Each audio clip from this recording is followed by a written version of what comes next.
Hello and welcome. My name is Marcos and this is Self-Psychology. Today's theme, today's topic, comes from a group of parents who write, Marcos, how is it that I control my unruly, uncontrollable child? Now the first thing to become aware of, if you've been following these videos, is to understand that you can't control anyone. Not your kids, not your husband, wife, not any other person except yourself.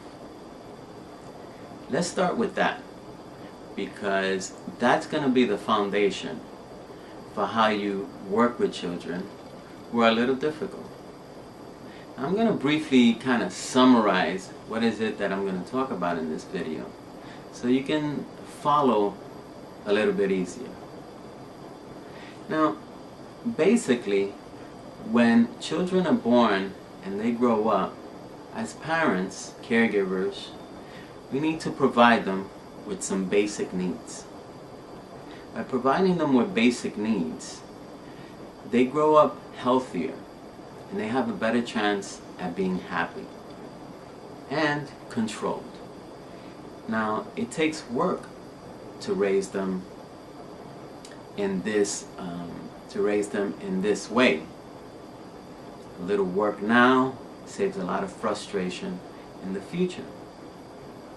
But you have the benefit, you have the joy of the fact that you're providing the best for them, for when they grow up, they can live happy and healthy lives. As they grow up, there's going to be decisions that you have to make with them. And again, when you speak to them, when you set rules, there's ways to go about this. It's more effective. Because remember, they're children and they're learning from us. We can influence what is it that they do and who they become. I'm sure you know that right now as adults, we are a product of everything that happened to us in the past. Sure, we were born with some genetic predispositions, some genetic temperament, but everything else who we are today, we learned.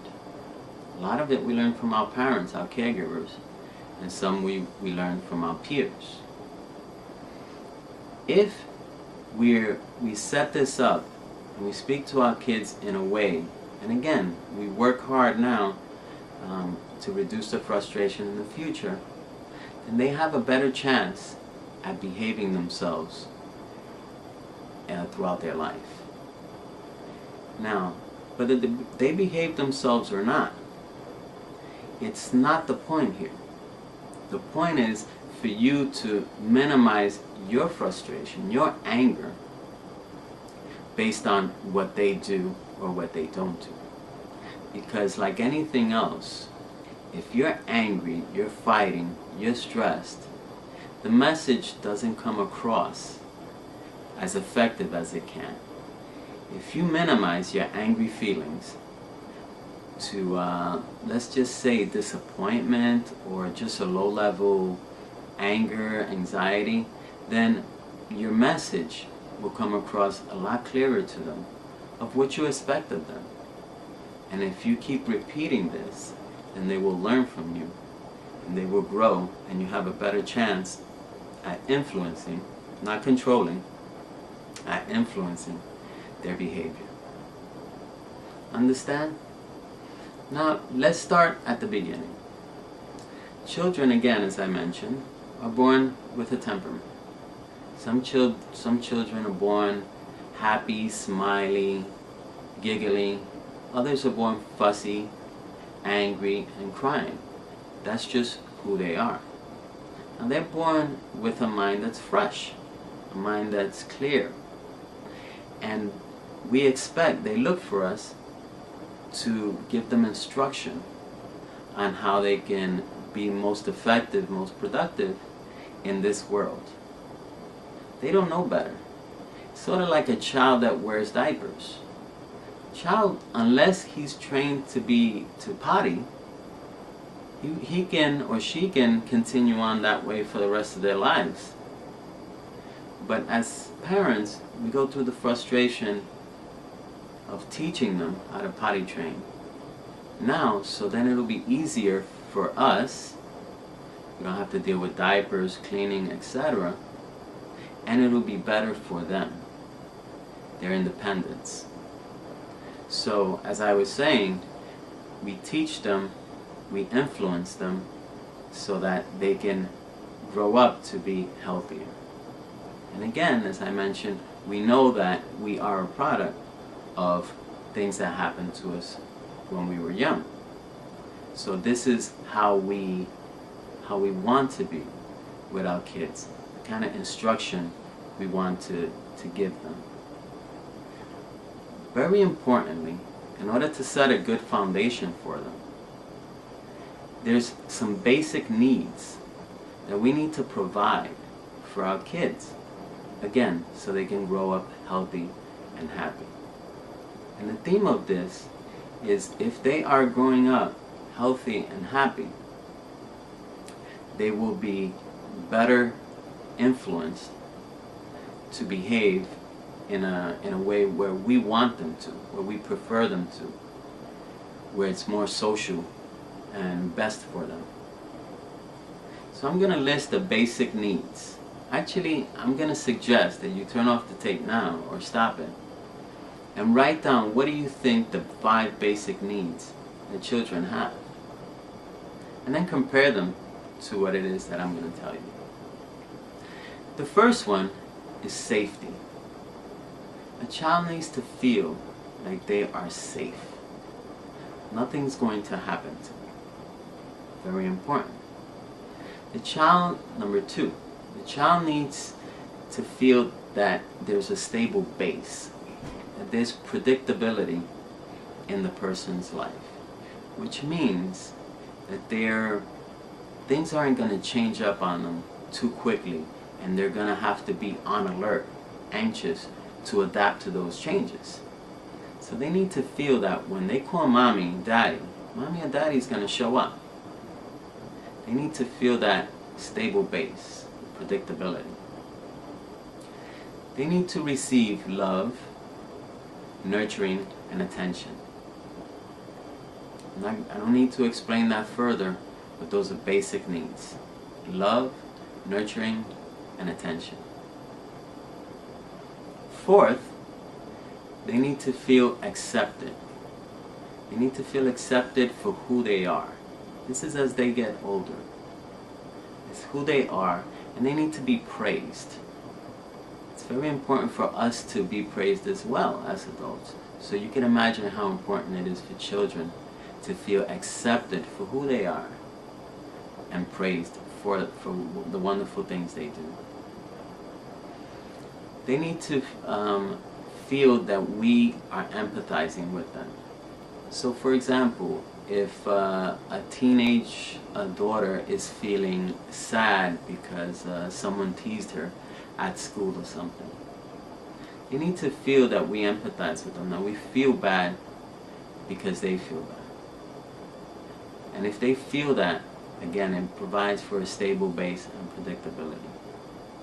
So number 5 is to feel empathy. Actually, there are 7. I thought there were 5, but there are 7. Also, they need to have realistic limits.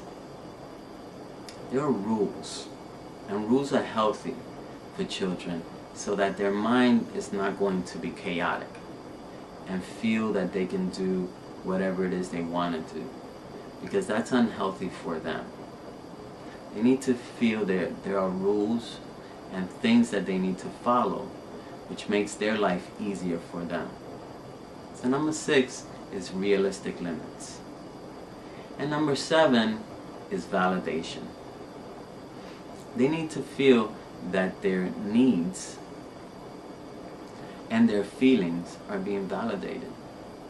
That they're feeling something, and it's okay for them to feel that, no matter what. It may seem silly to us as adults, but to them it's really big, and they need to feel that. Now, when we talk about providing these needs, we need to provide these needs as best that we can. We're not robots. We have very we're very emotional people, and we have feelings ourselves. So no one's saying that you need to be the expert parent. As a famous psychologist who studied hundreds of children reports, Winnicott, I believe his name was, you need to be a good enough parent. A good enough parent doesn't mean parent of the year. It simply means a good enough parent. Now, how do you become a good enough parent? And this is where I was talking about before. When you deal with your children, this is the work involved, so as to minimize frustration in the future. Now, I'm going to ask that there are five things that in dealing with your children today, work with them, that it'll make it better, easier for them in the future. So you sort of like influencing them now, giving them information, so that it would be easier for you to deal with them in the future. Again, I'd like you to shut your tape down and write down what you think these may be.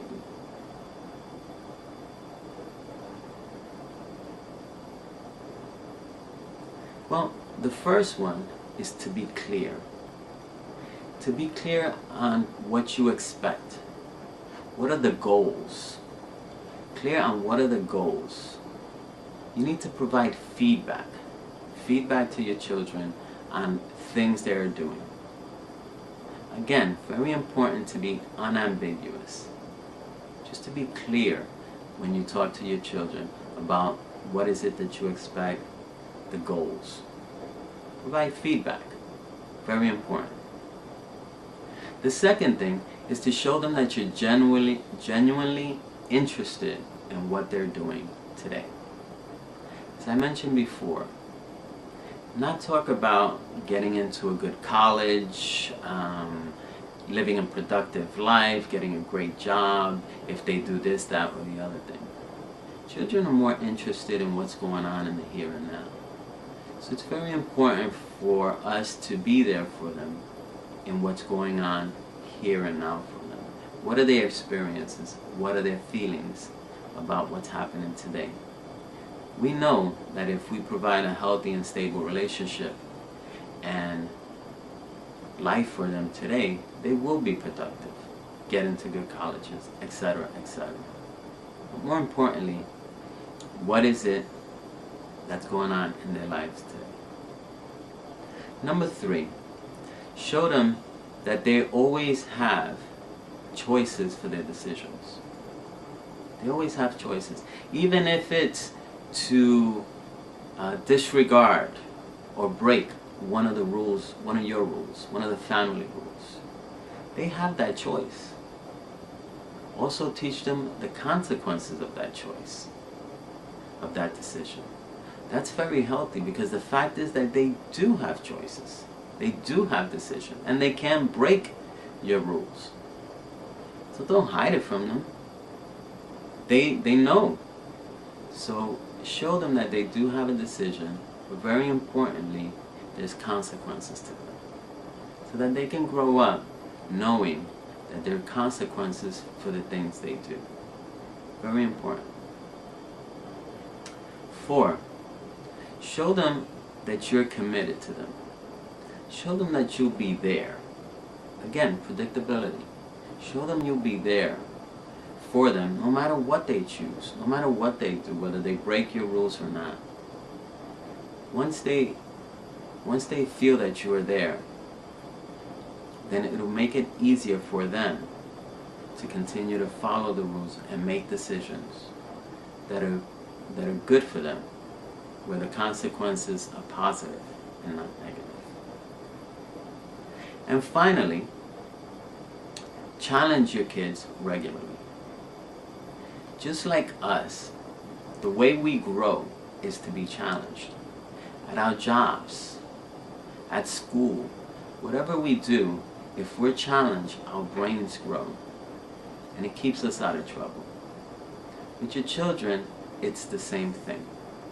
So it's very important to create challenges for them at home so that they can be stimulated and grow.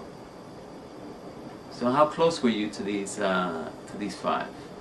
Close enough is good. Now, why don't we go through an example so you can see how this all fits together. Let's use little Johnny. Little Johnny doesn't want to do his homework. He's always had trouble with homework in the past. And chances are he may have trouble in the future. Now Mom gets frustrated, angry, and has a fight with Johnny every day about his homework. Now, what does this cause? This causes a very stressful home environment. It teaches Johnny how things are, because Johnny's mind is fresh, so he's going to learn from this, and that's how he's going to live his life. And it doesn't change anything. So all this anger, frustration, stress, and dysfunctional learning, and the problem is not solved. Doesn't make very much sense, right? So let's think about this using the ABCs. The A, activating event, Johnny doesn't do his homework. The B, she's probably telling herself, Johnny must do his homework. He must do this. He should do this. And maybe there's even some self-downing there, like, I'm a bad mother because Johnny doesn't do his homework. The C, the consequence, is anger. Because whenever you have a must, you set yourself up for anger. Because no one must do anything. You can't control anyone. So if you tell yourself someone must do something and they don't do it, you set yourself up to get angry. And the behavior is the fighting, arguing, and stressful home environment. Now what do we do with this? Obviously we dispute the belief, because we want to lower that emotion, that anger, to something more manageable. Something like disappointment. When we dispute it, we say, well, is it logical to think that Johnny must do his homework? It's not logical because he's not doing it. So why am I saying he must do something that he's not doing? So it doesn't make sense, not logical. Is there any evidence that Johnny is going to do his homework? Hasn't done it in the past without nagging. Might not do it in the future if I continue this way. So there's no evidence that there's going to be anything different.